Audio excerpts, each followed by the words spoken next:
इयत्ता 5वी, विषय मराठी, राष्ट्रसंत तुकडोजी महाराज या पाठाचा अभ्यास करूयात. इथे आपल्याला राष्ट्रसंत तुकडोजी महाराज दिसत आहेत. पंढरपूरच्या विठ्ठल मंदिरात सर्वांना प्रवेश मिळावा म्हणून साने गुरुजींनी उपोषण केले. ते साने गुरुजी इथे आपल्याला पाहायला मिळत आहेत. स्वतंत्र भारताचे पहिले राष्ट्रपती डॉक्टर राजेंद्र प्रसाद. चंद्रपूर जवळ असणारे ताडोबा राष्ट्रीय उद्यान इथे आपल्याला पाहायला मिळत आहे. पाठाचा परिचय पाहूयात. राष्ट्रसंत तुकडोजी महाराजांच्या सामाजिक व राष्ट्रीय कार्याचा आढावा या पाठात घेतला आहे. पाठाचे लेखक आहेत सुदाम सावरकर. प्रत्यक्ष पाठाला सुरुवात करूयात. सुमारे 90 वर्षांपूर्वीची ही गोष्ट. जयपूरकडचा एक राजा चंद्रपूर जवळच्या ताडोबा अरण्यात शिकारीसाठी आला होता. जयपूर हे राजस्थानातील एक शहर आहे. चंद्रपूर हे महाराष्ट्रातील एक शहर असून जिल्ह्याचं ठिकाण आहे. ताडोबा अरण्य हे चंद्रपूर जवळ असणारं अभयारण्य आहे. जयपूरकडचा एक राजा चंद्रपूर जवळच्या ताडोबा अभयारण्यात शिकारीसाठी आलेला होता. तेथील एका गुहेच्या तोंडाशी एक मुलगा ध्यान लावून बसला होता.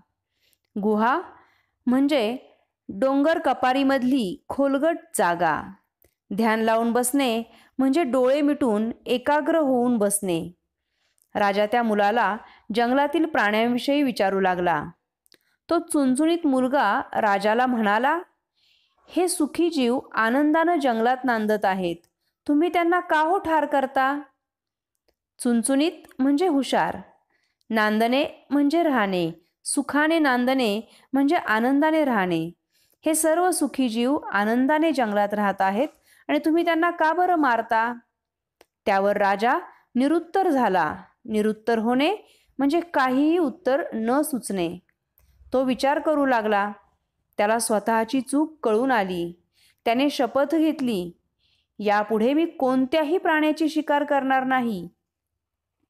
आपण शिकार करतो याचा अभिमान बाळगणाऱ्या राजाला ज्या उमद्या मुलाने अहिंसेची शपथ घ्यायला लावली त्या मुलाचे नाव होते माणिक आणि पुढे तो राष्ट्रसंत तुकडोजी महाराज या नावाने प्रसिद्धीस आला. उमद्या म्हणजे तरुण, अहिंसा म्हणजे कोणतीही इजा न करणे. तर हा छोटासा चुणचुणीत मुलगा जो उमदा तरुण आहे याचं नाव होतं माणिक आणि हा मुलगा पुढे राष्ट्रसंत तुकडोजी महाराज या नावाने ओळखू जाऊ लागला. माणिकच्या वडिलांचे नाव बंडोजी इंगळे ठाकूर व त्याच्या आईचे नाव मंजुळा. तो लहान असताना त्याच्या आईने त्याला आपल्या अजोळी वरखेडला नेले. अजोळी म्हणजे आजोबांचे गाव, मामाचे घर. तिने त्याला आडकोजी महाराजांच्या सानिध्यात ठेवले. सानिध्यात म्हणजे सहवासात. आडकोजी महाराज हे राष्ट्रसंत तुकडोजी महाराजांचे गुरु होते. वरखेड ह्या चंद्रपूर जिल्ह्यातील एक गाव आहे. महाराजांनी त्याला तुकड्या हे नवे नाव दिले. तुकडोजींनी त्यांना गुरु मानले. तुकडोजी 14 वर्षांचे असतानाच त्यांनी घर सोडले व ते रामटेकच्या जंगलात भटकू लागले. रामटेक चंद्रपूर जवळील एक जंगलाचा भाग आहे. तेथे कंदमुळांवर गुजराण करत त्यांनी हठयोगाचा अभ्यास केला. कंदमुळे म्हणजे रानातील वनस्पतींची मुळे. गुजराण करणे म्हणजे पोट भरणे. हठयोग म्हणजे योगाचा एक प्रकार. ते तिथे गेल्यानंतर 14 वर्षाचे असतानाच रामटेकच्या जंगलात भटकू लागले आणि हठयोगाचाही अभ्यास करू लागले. यावेळी ते फक्त आपलं पोट कंदमुळं खाऊन भागवत होते. गुजराण करणे म्हणजे पोट भरणे. त्यानंतर चंद्रपूर जिल्ह्यातील आदिवासींचे पाडे व भटक्यांची पाले धुंडाळत ते फिरले. पाडे म्हणजे आदिवासींची छोटी वस्ती आणि पाल म्हणजे भटक्या जमातींचे निवास, जो तंबू केलेला असतो त्यांनी, त्याला पाल असं म्हणतात. धुंडाळणे म्हणजे शोधणे. व तेथील गरीब माणसांमध्ये ते रमले. खेळ शर्यतींमध्ये पोहणे, धावणे, घोड्यावर बैलगाड्यावर नियंत्रण साधणे, गाणे रचणे, वाद्य वाजवणे, मोठ्या ढोलांच्या तालावर नाचणे अशी विविध कौशल्य त्यांनी आत्मसात केली. कौशल्य म्हणजे कसब, आत्मसात करणे म्हणजे मिळवणे, प्राप्त करणे. यावेळी त्यांनी शर्यतीमध्ये पोहणे, धावणे, घोड्यावर, बैलगाड्यावर नियंत्रण साधणे, गाणं रचणं, वाद्य वाजवणं अशी विविध कौशल्य आत्मसात केली. हिंदी, उर्दू व मराठीतील स्वतःचीच कवने ते खंजिरीच्या तालावर बेभान होऊन गात असत. कवन म्हणजे गाणं. खंजीर हे एक वाजवण्याचं वाद्य आहे. बेभान होऊन नाचणे, गाणे म्हणजे भान हरपून जाणे, भान विसरणे. ऐकणारे तल्लीन होऊन तासनतास डोलत असत. तल्लीन होणे, गुंग होणे, मग्न होणे. त्यांच्या या आगळ्या गुणसंपदेमुळे लोक त्यांना देवबाबा म्हणू लागले. गुणसंपदा म्हणजे गुणांची संपत्ती. त्यांच्याकडे ही एक वेगळीच गुणांची संपत्ती होती आणि ती पाहून लोकांनी त्यांना देवबाबा ही उपाधी दिली आणि सगळेजण त्यांना देवबाबा या नावाने ओळखू लागले. आपला देश पारतंत्र्यात होता. पारतंत्र्य म्हणजे दुसऱ्याच्या अधीन असणे. त्यावेळच्या भारतीय स्वातंत्र्य चळवळीत 1930 सालचा जंगल सत्याग्रह प्रसिद्ध आहे. आंदोलन, चळवळ म्हणजे आंदोलन, स्वातंत्र्य म्हणजे मोकळीक. जंगल सत्याग्रह म्हणजे 1930 साली झालेली जंगल वाचवा मोहीम. त्यावेळी या देवबाबांनी सत्याग्रही तरुणांच्या शिबिरांमध्ये जाऊन खंजिरी भजनांद्वारे त्यांच्या मनात स्वराज्य मिळवण्याची प्रेरणा जागवली. प्रेरणा जागवणे, स्फूर्ती निर्माण करणे. झाडी मंडळातील, झाडी मंडळ म्हणजे कोकण विभाग, तेजस्वी तरुण संघटना. तेजस्वी म्हणजे प्रकाशमान. तेजस्वी तरुण संघटना व विदर्भातील आरती मंडळे. विदर्भ म्हणजे महाराष्ट्राचा उत्तर पूर्वेकडील एक विभाग. या सेवाभावी संघटनांद्वारे स्वदेशी व ग्रामोद्योग यांचा प्रचार केला.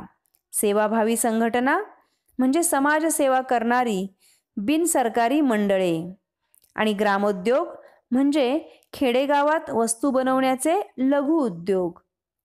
या सर्वांचा प्रचार केला. सर्वत्र माहिती पसरवली, प्रसार केला. गांधीजींनी छोडो भारतची घोषणा केली. गांधीजींच्या या चळवळीत तुकडोजी अनुयायांसह सहभागी झाले. अनुयायी म्हणजे शिष्य. सहभागी होणे, सामील होणे. त्यांना तुरुंगवासही भोगावा लागला. तुरुंगवास भोगणे, कैद होणे.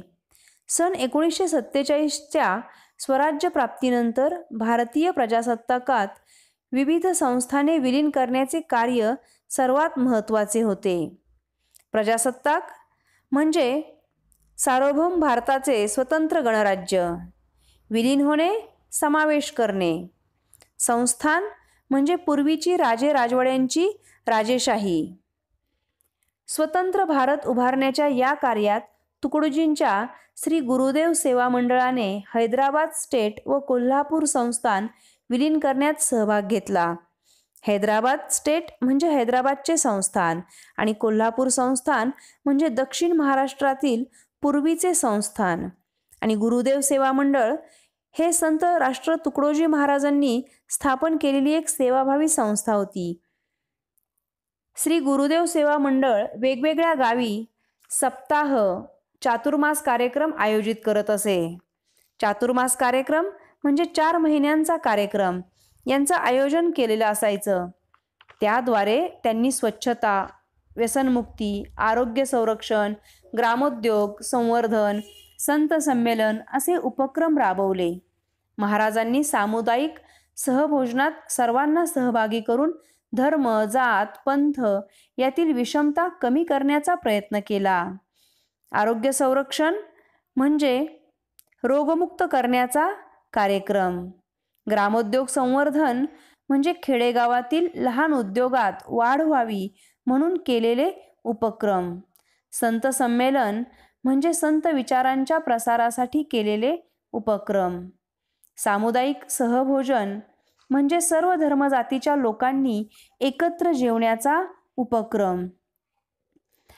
या सर्वांनी एकत्र येऊन जेवावं यासाठी त्यांनी कार्यक्रमांचं आयोजन केलं आणि यामध्ये सर्व धर्माच्या, जातीच्या, पंथांच्या लोकांना एकत्र केलं. विषमता म्हणजे फरक, भेद, जास्तीत जास्त विषमता कमी करण्याचा तुकडोजी महाराजांनी प्रयत्न केला. पंढरपूरच्या विठ्ठल मंदिरात सर्वांना प्रवेश मिळावा म्हणून साने गुरुजींनी उपोषण केले. पंढरपूर हे सोलापूर जिल्ह्यातील विठ्ठल मंदिराचं एक ठिकाण आहे, तीर्थक्षेत्र आहे. साने गुरुजी हे मराठीतील एक प्रसिद्ध लेखक व समाजसेवक आहेत. श्यामची आई या कथा आपण त्यांच्या ऐकलेल्या आहेत. राष्ट्रसंत तुकडोजी महाराजांनी अनेक लोकांच्या सह्या मिळवून त्या उपोषणाला समर्थन मिळवून दिले. समर्थन, पाठिंबा, अनेकांचा पाठिंबा त्यांनी या उपोषणाला मिळवून दिला. आचार्य विनोबा भावे यांनी भूदान चळवळ सुरू केली. भूदान चळवळ म्हणजे लागवडीखाली नसलेल्या जमिनी मिळवून त्या भूमिहीनांना देण्याची चळवळ. महाराजांनी त्या चळवळीत भाग घेतला आणि भूदानासाठी जमीन मिळवून दिली. त्यांचे हे महान कार्य पाहून भारताचे पहिले राष्ट्रपती डॉक्टर राजेंद्र प्रसाद यांनी संत तुकडोजी महाराजांना राष्ट्रपती भवनात आमंत्रित केले आणि राष्ट्रसंत या पदवीने त्यांचा गौरव केला. डॉक्टर राजेंद्र प्रसाद हे स्वतंत्र भारताचे पहिले राष्ट्रपती होते. राष्ट्रपती भवन हे भारताच्या राष्ट्रपतींचे निवासस्थान असते. राष्ट्रसंत ही तुकडोजी महाराजांना बहाल केलेली पदवी आहे. गौरव करणे म्हणजे सन्मान करणे, पदवी म्हणजे सन्मान. डॉक्टर राजेंद्र प्रसाद यांनी संत तुकडोजी महाराजांना राष्ट्रपती भवनात बोलवून राष्ट्रसंत ही पदवी बहाल केली. पुढे जपानने विश्वशांती परिषद व जागतिक धर्म परिषद आयोजित करण्यात आली होती. जपान हा भारताच्या पूर्वेकडील एक देश आहे. विश्वशांती परिषद जागतिक शांती राखण्यासाठी निर्माण झालेली आंतरराष्ट्रीय संघटना. जागतिक सर्वधर्म परिषद जगातील सर्वधर्मीय विचारांचे आदानप्रदान करणारी ही एक संघटना आहे. त्याच्या उद्घाटनाकरिता राष्ट्रसंत तुकडोजी महाराजांना निमंत्रित करण्यात आले. निमंत्रित करणे म्हणजे बोलावणे, आमंत्रण देणे, निमंत्रण देणे. या परिषदांमध्ये भगवान बुद्धांच्या पंचशील तत्वांची माहिती देऊन राष्ट्रसंतांनी परिषदेच्या अधिवेशनाचे उद्घाटन केले. पंचशील तत्वे म्हणजे भगवान बुद्धांनी सांगितलेली जीवन प्रणालीची 5 तत्वे. आणि भगवान बुद्ध हे बोधिसत्व गौतम बुद्ध होते. तेथे 18 देशांची जागतिक धर्म संघटना गठीत करण्यात आली. गठीत करणे, एकत्रित करणे. तिचे सल्लागार म्हणून त्यांनी उत्कृष्ट कार्य केले. अशा साऱ्या उपक्रमांमध्ये गुंतले असतानाच त्यांनी हिंदी व मराठीत अनेक गद्य पद्य पुस्तके लिहून प्रकाशित केली. ग्रामगीता हा त्या साऱ्या पुस्तकांचा मुकुटमणी होय. मुकुटमणी म्हणजे प्रमुख, उच्च प्रतीचा. ग्रामगीता म्हणजे राष्ट्रसंत तुकडोजी महाराजांनी लिहिलेला एक लोकप्रिय काव्यग्रंथ आहे. तुकडोजी महाराजांचे कार्य पुढे अनेक सेवा मंडळांनी चालू ठेवले. असे हे राष्ट्रसंत तुकडोजी महाराज त्यांनी विविध क्षेत्रांमध्ये काम केलेलं आपण आत्ता पाहिलं.